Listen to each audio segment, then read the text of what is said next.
ਅਸਲਾਮੁਅਲੈਕਮ ਦੋਸਤੋ Randhawa vlog YouTube channel ਤੇ ਖੁਸ਼ ਆਮਦੀਦ। ਹਾਂਜੀ, ਉਮੀਦ ਕਰਦੇ ਜੀ ਤਮਾਮ ਦੋ ਠੀਕ ਠਾਕ ਹੋਣਗੇ। ਹਾਂਜੀ ਦੋਸਤੋ, ਅੱਜ ਗੱਲਾਂ ਮੰਡੀ ਆਰਫ ਵਾਲੇ ਤੋਂ ਜਿਹੜਾ ਤੁਹਾਨੂੰ ਜਿਨਸਾਂ ਦੇ ਰੇਟ ਨੇ ਉਹਨਾਂ ਦੇ ਬਾਰੇ ਅਪਡੇਟ ਦਿੰਦੇ ਆ ਕਿ ਇੱਥੇ ਜਿਹੜੀਆਂ ਜਿਨਸਾਂ ਨੇ ਉਹਨਾਂ ਦੇ ਰੇਟ ਕੀ ਰਹੇ ਨੇ।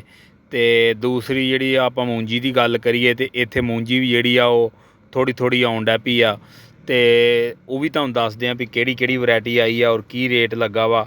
ਇਹ ਸਭ ਤੋਂ ਪਹਿਲੇ ਆਪਾਂ ਗੱਲ ਕਰਦੇ ਜੀ 1509 ਦੀ। 1509 ਜਿਹੜੀ ਆ ਉਹ ਆ ਚੁੱਕੀ ਆ ਇੱਥੇ, ਤੇ 1509 ਦਾ ਜਿਹੜਾ ਰੇਟ ਵਾ ਉਹ ਕਹਿ ਲਓ ਤੁਸੀਂ ਵੀ 3600 ਤੋਂ ਲੈ ਕੇ ਤੇ 4000 ਰੁਪਏ ਤੱਕ ਜਿਹੜੀ ਆ ਉਹ ਸੇਲ ਹੋਈ ਆ। ਬਾਕੀ ਜਿੱਦਾਂ ਦਾ ਮਾਲ ਆ ਉਸੇ ਤਰ੍ਹਾਂ ਦਾ ਹੀ ਮੁੱਲ ਵਾ, ਕਿਉਂਕਿ ਹਲੇ ਜਿਹੜੀ ਆ ਉਹ ਕੋਈ ਗਿੱਲੀਆਂ ਆ ਰਹੀਆਂ ਨੇ ਮੂੰਜੀਆਂ, ਬਿਲਕੁਲ ਜਿਹੜੀਆਂ ਪੂਰੀਆਂ ਸੁੱਕੀਆਂ ਨਹੀਂ। ਉਸ ਤੋਂ ਬਾਅਦ ਜੇ ਅਸੀਂ ਗੱਲ ਕਰੀਏ ਤਾਂ ਇੱਥੇ ਦੂਸਰੀ ਮੂੰਜੀ ਆ ਰਹੀ ਆ ਸੁਪਰ ਫੈਨ ਦੇ ਜੇ ਰੇਟ ਦੀ ਗੱਲ ਕਰੀਏ ਤਾਂ ਸੁਪਰ ਫੈਨ ਦਾ ਰੇਟ 2500 ਤੋਂ ਲੈ ਕੇ ਤੇ 2700 ਤੱਕ ਜਿਹੜਾ ਵਾ ਉਹ ਜ਼ਿਆਦਾ ਤੋਂ ਜ਼ਿਆਦਾ ਰਿਹਾ। ਉਸ ਤੋਂ ਬਾਅਦ ਇੱਥੇ ਜਿਹੜੀ ਆ ਮੂੰਜੀ ਦੀ ਕਿਸਮ ਦੂਸਰੀ ਹਾਈਬ੍ਰਿਡ ਮੂੰਜੀ ਦੀਆਂ ਕਾਫੀ ਕਿਸਮਾਂ ਨੇ। ਜਿੱਦਾਂ ਕਹਿ ਲਓ ਤੁਸੀਂ ਵੀ ਜਿੱਦਾਂ ਹਾਈਬ੍ਰਿਡ ਮੂੰਜੀ ਦੀ ਕਿਸਮ ਦਾ LP 18 ਹੋਰ ਕਈ ਵੈਰਾਈਟੀਆਂ ਨੇ। ਹਰ ਕੰਪਨੀ ਦਾ ਜਿਹੜਾ ਆਪੋ ਆਪਣਾ ਬੀਜ ਆ, ਤੇ ਹਾਈਬ੍ਰਿਡ ਮੂੰਜੀ ਜਿਹੜੀ ਆ ਉਹ ਵੀ ਆਈ ਆ ਔਰ ਕਾਫੀ ਗਿੱਲੀ ਮੂੰਜੀ ਆ ਉਹ ਹਾਈਬ੍ਰਿਡ ਜਿਹੜੀ। ਅਗਰ ਉਹਦੇ ਰੇਟ ਦੀ ਗੱਲ ਕਰੀਏ ਤਾਂ ਰੇਟ ਉਹਦਾ 1900 ਤੋਂ ਲੈ ਕੇ ਤੇ 2200 ਤੱਕ ਜਿਹੜੀ ਆ ਉਹ ਸੇਲ ਹੋਈ ਆ। ਉਸ ਤੋਂ ਬਾਅਦ ਜੇ ਸਰੋਂ ਦੇ ਰੇਟ ਦੀ ਗੱਲ ਕਰੀਏ ਤਾਂ ਸਰੋਂ ਦਾ ਰੇਟ 6000 ਤੋਂ ਲੈ ਕੇ ਤੇ 6500 ਤੱਕ ਚੱਲਣ ਡਿਆ। ਬਾਕੀ ਸਰੋਂ ਦੀਆਂ ਵੀ ਕਈ ਵੈਰਾਈਟੀਆਂ ਨੇ। ਇਹਨਾਂ ਦੇ ਅੰਦਰ ਤੋਰੀਏ ਦਾ ਰੇਟ ਜ਼ਿਆਦਾ ਵਾ, ਤੇ ਉਸ ਰੇਟ ਦੇ ਬਾਰੇ ਨਹੀਂ ਇਲਮ, ਸਿਰਫ ਸਰੋਂ ਦੇ ਰੇਟ ਦੇ ਬਾਰੇ ਹੈ ਇਨਫਾਰਮੇਸ਼ਨ ਜਿਹੜੀ ਦੋਸਤਾਂ ਦੇ ਨਾਲ ਸ਼ੇਅਰ ਕੀਤੀ ਆ। ਤੇ ਬਾਕੀ ਸਰੋਂ ਦਾ ਵੀ ਕਾਫੀ ਸਟਾਕ ਮੌਜੂਦ ਆ, ਹਰ ਦੋਸਤ ਨੂੰ ਪਤਾ ਵਾ।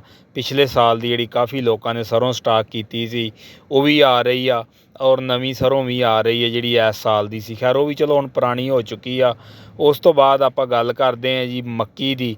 ਤੇ ਮੱਕੀ ਦਾ ਰੇਟ ਪਹਿਲੇ ਤਾਂ ਬਹੁਤ ਜ਼ਬਰਦਸਤ ਸੀ, ਤੇ ਕੁਛ ਦਿਨਾਂ ਤੋਂ ਜਿਹੜਾ ਮੱਕੀ ਦਾ ਰੇਟ ਵਾ ਉਹਦੇ ਵਿੱਚ ਥੋੜ੍ਹਾ ਜਿਹਾ ਜਿਹੜਾ ਵਾ ਉਹ ਕਮਜ਼ੋਰੀ ਨਜ਼ਰ ਆ ਰਹੀ ਹੈ, ਦੇਖੀ ਜਾ ਰਹੀ ਆ।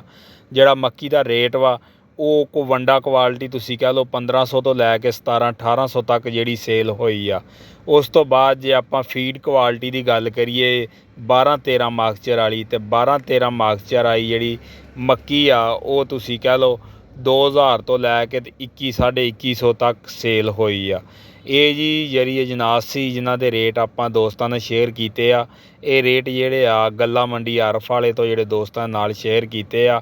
ਬਾਕੀ ਮਜ਼ੀਦ ਜਿਸ ਤਰ੍ਹਾਂ ਕੋਈ ਮੂੰਜੀ ਦੀਆਂ ਵੈਰਾਈਟੀਆਂ ਨਵੀਆਂ ਆਈਆਂ ਫਿਰ ਉਹ ਵੀ ਦੋਸਤਾਂ ਨਾਲ ਸ਼ੇਅਰ ਕਰਾਂਗੇ।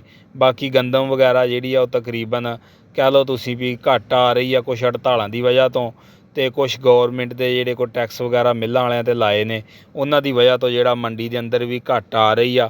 ਔਰ ਲੋਡਿੰਗ ਵਗੈਰਾ ਵੀ ਜਿਹੜੀ ਆ ਗੰਦਮ ਦੀ ਉਹ ਬਹੁਤ ਘੱਟ ਹੋ ਰਹੀ ਆ, ਕਿਉਂਕਿ ਗੌਰਮੈਂਟ ਨੇ ਜਿਹੜੇ ਮੁਖਤਲਫ ਜਿਹੜੇ ਸ਼ਹਿਰ ਆ ਉਹਨਾਂ ਦੇ ਰੇਟ ਜਿਹੜੇ ਆ ਤੈਅ ਕੀਤੇ ਆ, ਤੇ ਕੁਛ ਮਿੱਲਾਂ ਵਾਲਿਆਂ 'ਤੇ ਟੈਕਸ ਵਗੈਰਾ ਲਾਇਆ ਵਾ, ਜਿਹਦੀ ਵਜ੍ਹਾ ਤੋਂ ਮਿੱਲਾਂ ਨੇ ਹੜਤਾਲ ਕੀਤੀ ਆ ਔਰ ਇhtਜਾਜ ਕੀਤਾ ਵਾ। ਅੱਜ ਬਿਲਕੁਲ ਤਕਰੀਬਨ ਕਹਿ ਲਓ ਪੂਰੇ ਪਾਕਿਸਤਾਨ ਦੀਆਂ ਮਿੱਲਾਂ ਜਿਹੜੀਆਂ ਬਿਲਕੁਲ ਬੰਦ ਵਾ।